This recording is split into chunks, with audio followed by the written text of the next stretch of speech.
dal leen ak jàmm nouvelle bu neex bi ci une journaux yi waaw essence amatina carburant amatina kon ci station service yi waaw képp koo xamante ni dem na foofu normalement war nga koo jotaat ndaxte grève bi jeex na waaw grève ñi doon dawal camion citerne yor carburant war leen indil station service yi ñoom arrêté nañ grève bi démb kanaaw accord diggante kon ministère du pétrole ak patron entreprise yi yor secteur boobu la sama naataango bi doon observateur ne il était temps waaw il était temps ndaxte ku nekk xam na démb waaw boo demoon ci station service nga bëgg am essence daanaka dañ leen ne essence amul wala boo fa taxawee daanaka bu xante lay doon sama naataango ne lii de moom métti na fii lii journal Le Quotidien ne panne capitale rawatina ci Dakar waaw beneen panne boo xamante ni daanaka dañ ko organiser fausse alerte ci ci Air Sénégal avion Air Sénégal bi nekkoon ci Praia war fa décoller ñibbisi Dakar waaw kenn rek moo woote ne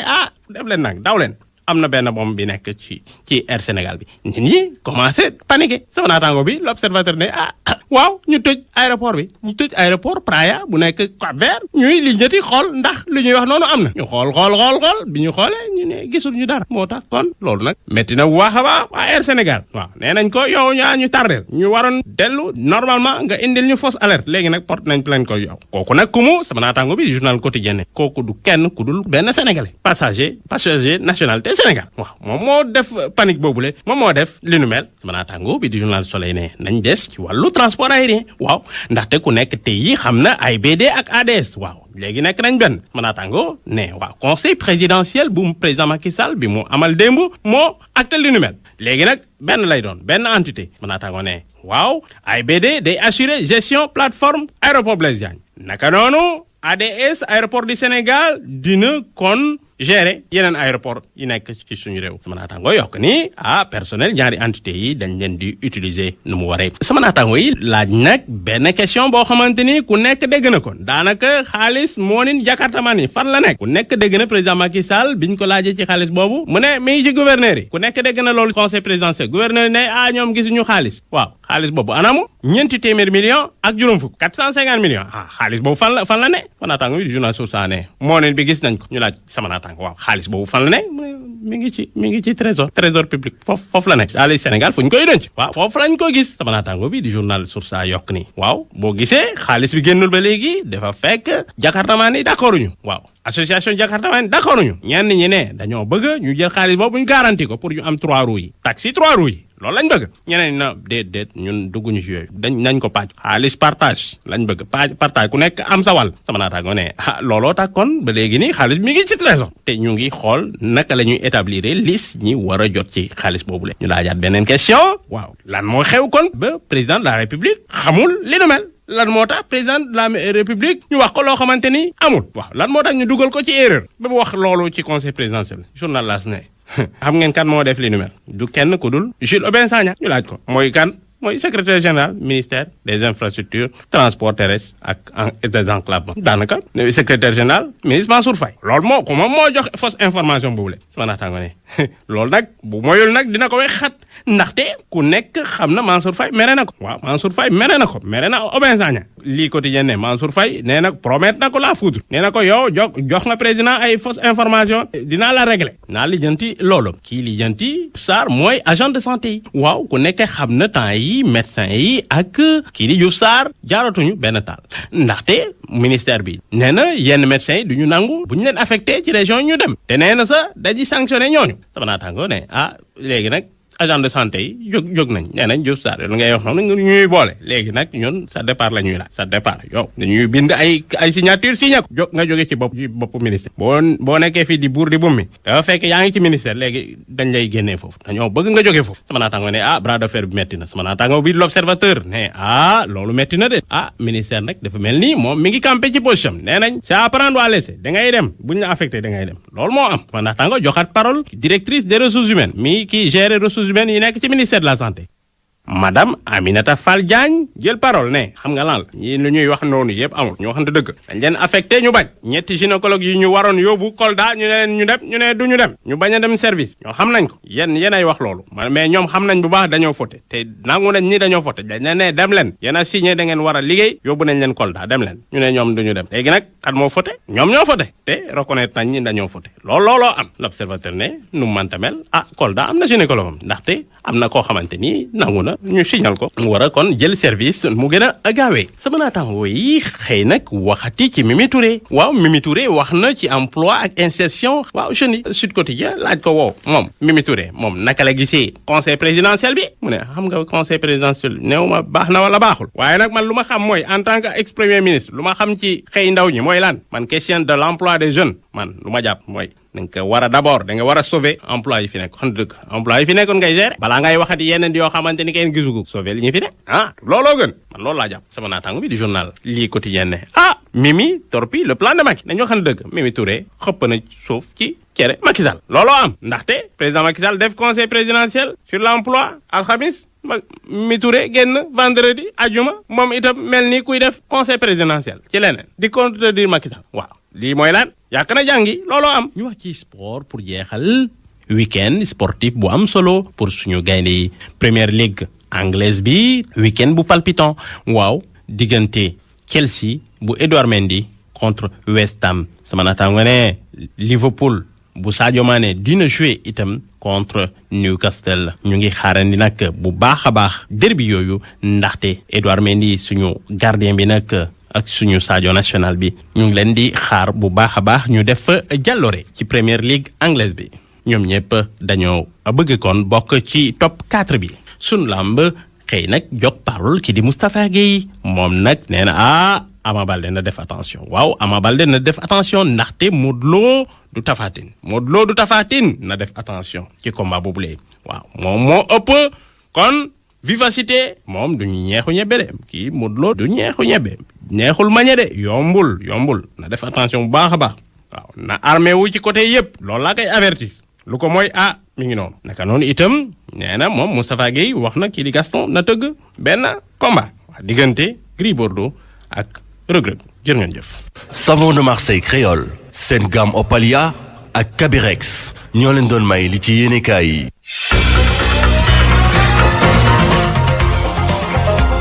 ci gërëm Mouhamed Alimou Babou baax a baax samedi ju ne moom la ñuy àndal kon ngir yër li yéen kay xëy tey mbokk yi 8h jot na ba teg fanweeri simili ak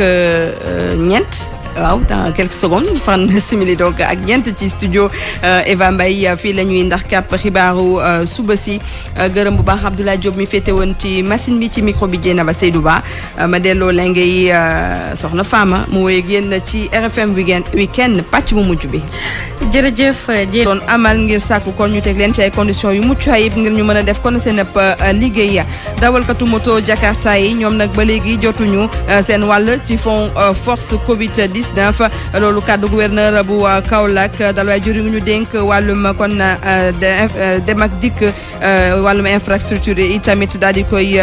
dëggal ñoom nee nañu la indi jafe-jafe gi mooy association yi nekk kon ci wàllum moto Jakarta yi ñoom ñoo kon déggoowul woon ci xaalis bi dañ koy rek daal di jëfandikoo lu jëm ci wàllum tàggat yaram football Ibrahima Niane nekk ci groupe FC Metz mi nara kon laale ak waa Paris Saint-Germain tey jii ci ngoon attaquant sénégalais bi nag ñëwaat ci biir kon groupe bi gannaaw ab blessure bu mu amoon loolee nag tax ay kon weer a ngi nii laalul woon terrain bi tàggat yaram sax nañ ci ànd ak Abdou Diouf Junior li yéen kay xëy tey Mouhamed Salimou Ba Abdoulaye Diop mu féete ci machine bi ci micro bi Dieynaba Seydou Ba.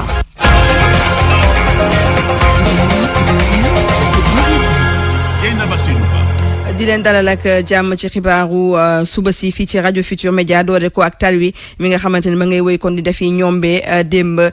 ci kon Sao nekk ca commune bu Notto Gouye Diama juróomi nit kon ñoo daal di faatu ñeentam ay gaañu métti gannaaw ab accident bu fa am benn kon auto particulier moo daal di mbëkkanteeg benn camion kon dañ ci ànd léegi ak Cheikh Anta Diop. juróomi nit ñoom ñoo ci faatu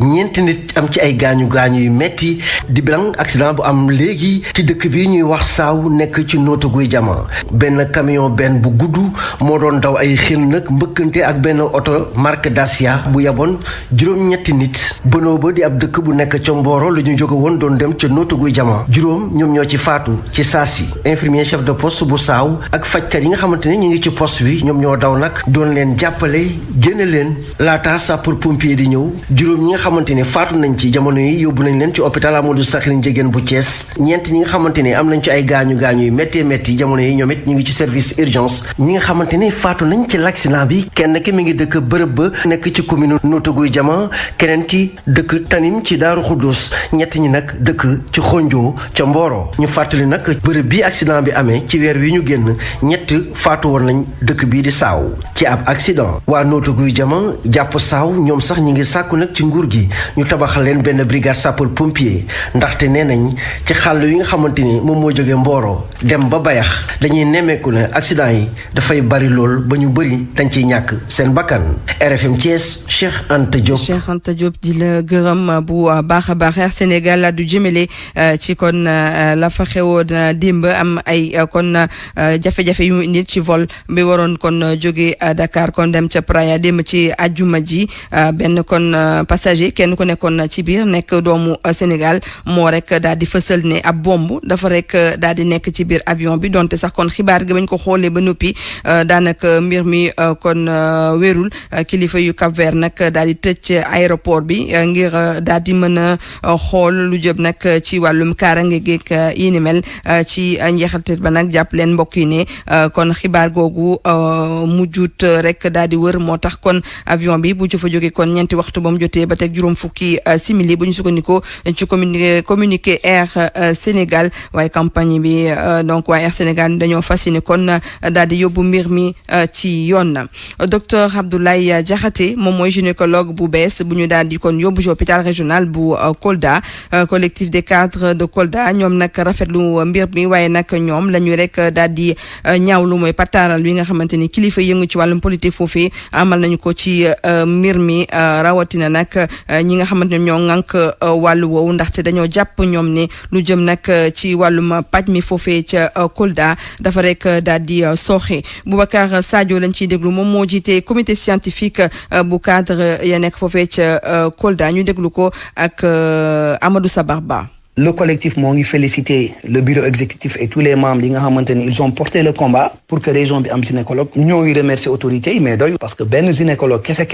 ne peut pas supporter il va finir par craquer il faut que ministre de la santé Abdoulaye Diouf Sarr permettre région Kolda mu am 2 ba 3 gynécologues parce que c'est plus de 400 000 femmes ñun ñoo ngi ñaan autorités yi vraiment ñu mun ñu affecter foofu minimum 2 parce que lii xew hôpital régional Kolda c'est une catastrophe affaire u gynécologue bi moo feeñ rek mais hôpital bi sur tous les plans amul spécialiste loolu du dëgg du yoon man autorité yi ñoo ci war a taxaw apporter des solutions structurelles mais pas ay solutions taf yëngal nii bu nit ñi taxawee yuuxu rek ñu yóbbu fa kenn déedéet loolu fajul dara boo demee Vélingara hôpital bu Vélingara mais tur kese la y a rien département mel na Yoro Foulah mais ce n'est même pas un hôpital ni un centre de santé poste de santé moo fa nekk pour tout un département moo tax ñoo ngi ñaan autorités yi ñu corriger vraiment cette injustice là dont la région de Kolda est victime parce que nous considérons lii nii c'est une situation d'injustice qu'il faut corriger vite parce que les populations de Kolda ne sont pas des citoyens de seconde zone c'est des citoyens à part entière comme tous les autres citoyens du Sénégal. jëwriñ ñu nekk nag wàllum pàcc mi ngi dànk fu médecin yi nga xamante ni dañ leen yóbbu ci région bi ñi am naka sudul noonu wala am lenn rek lañ ci rek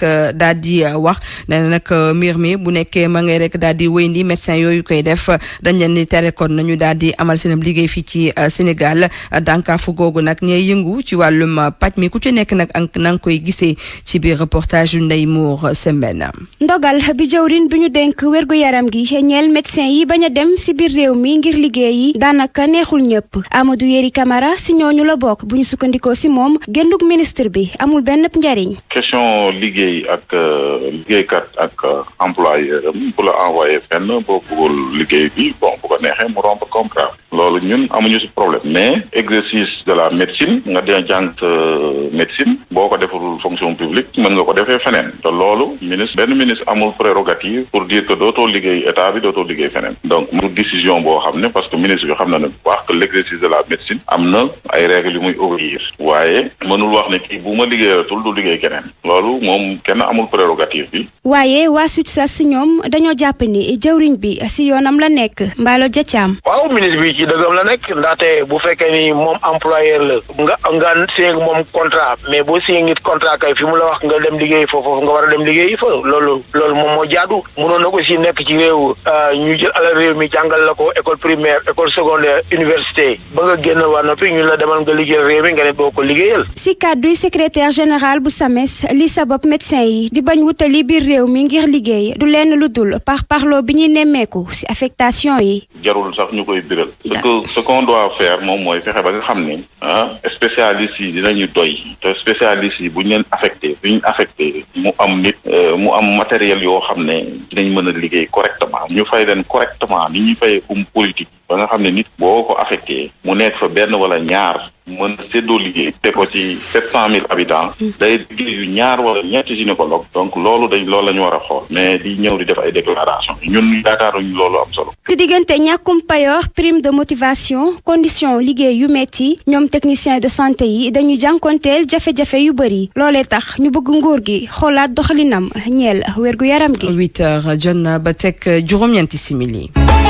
pour man RFM mooy rajo bi gaaw ci xibaar yu wóor. RFM xibaar yu wóor te wóor. ñu wax nag ci jafe-jafe yi nga xamante ni am nañ ko ci jamono ji ngir daal di jot kon ci carburant oto yu bëri nag dañuy rek mujj daal di gaare ndaxte gisuñu carburant ak seen ay gët station d'essence yu bare ci jamono ji amuñu dara ci seen stock tax nag lu jëm ci wàllum xaar gi daal di gudd loolu ci yenn ci station d'essence yi loolee la suñu ndaw ba ñu fa yónni woon di Angelina kon Gomis daal di nemeeku ci mbir reportage bu Thiès bi nga xam ne ñu ngi koy xaar ñu livré ko fii léegi weeru juin bi ñu jëm am na délégation boo xam ne bu fédération sénégalaise bu football demoon na nemmeeku ji liggéey baak fa mu toll bañ ca génnee maître Augustin Senghor nee na daal jumtuwaay yu mucc ayib moom la ñu fay xaar am na gazon synthétique ak tribune yoo xam ne ñu ngi ko fay defar stade Maniang Soumaré bu Thiès fii léegi weeru juin njeexital la war nañ ko mën a jot maître Augustin Senghor ak Cheikh Anta Diop. xool tolluwaayu liggéey bi te liggéey bi muy terrain bi comme tribune yi avancé na bu baax amaana nag am nañu tuuti retard mu jëmoon ci yéexte génn bagage yi fële ca port problème mu douane pour am exonération ak fay yenn frais yi moo yéexal mais loolu yëpp sotti na ba ay bés yi ñu génn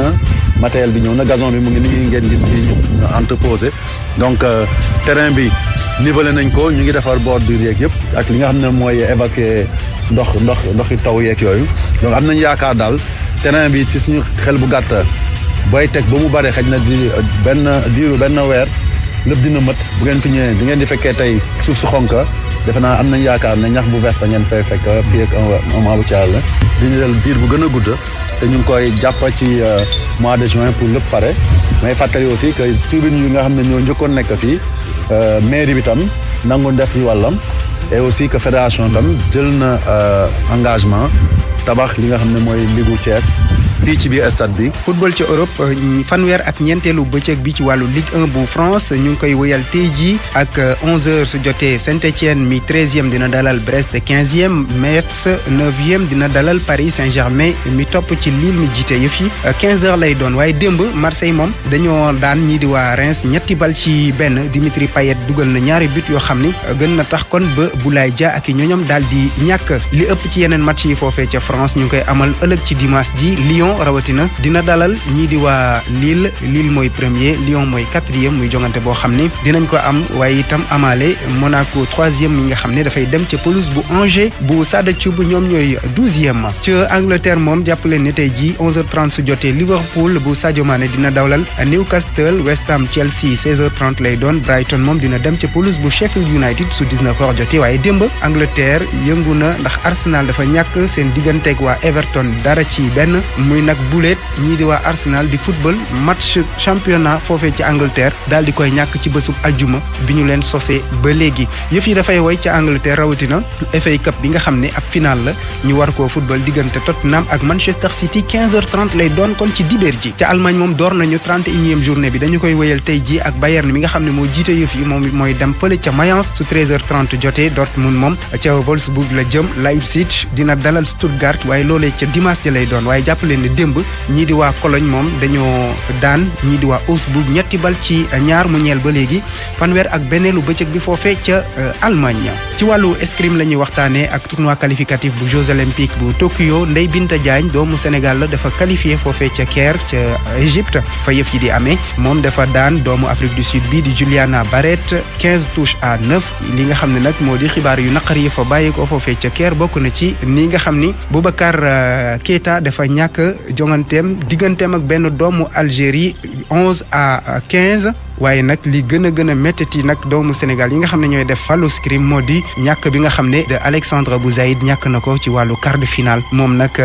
doomu Sénégal boobule demoon na ci Jeux olympiques yu Londres ak yu Rio waaye yu Japon moom du ca bokk. dañu koy jeexalee congrès bi nga xam ne congrès continental la bu doon am fële ca Saly mu ñeel nag sport africain travailliste et amateur ñoom indi nañu ay coppite ci seen wàllu taxawaay waaye léegi jàpp leen ni Coupe d'Afrique de basketball de handball sport travailliste ak amateur yëpp dafay am fukki réew ak benn ñoom ñoo fa teewoon foofee ca Saly doon waxtaanee mbir mi ni mel ak yeneen docteur Evely Malikato moo jiite organisation boobule